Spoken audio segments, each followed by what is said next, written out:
Varun Dhawan Janahvi Kapoor starrer Bawaal has released on Prime Video on Friday, July 21st. The Nitesh Tiwari directorial has been under the limelight over the last few days, with fans eagerly waiting to witness the on-screen chemistry of the lead pair, who have teamed up for the first time for the film. The romance drama revolves around a high school history teacher Ajay Aju Dikshit, played by Varun Dhawan, who enjoys a mini-celebrityhood in his hometown. The film navigates the World War II trail in Europe and shows the lead couple struggle with their marriage, forcing Ajay to confront his internal war. Bawaal is co-produced by Sajid Nadiadwala. Produced by Sajid Nadiadwala.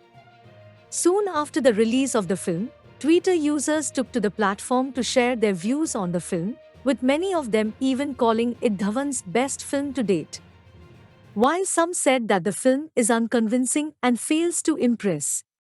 Film trade analyst Sumit Kadel, for instance, said the film would have done really well had it been released in cinemas. Have to say this loud and clear that it's very disheartening to see that at Varun_Deviant career best film Harsh Bawaal has a direct OTT release. By all means, it is a true blue theatrical entertainer and would have done very well at the box office, minimum 90-100 cr, he tweeted.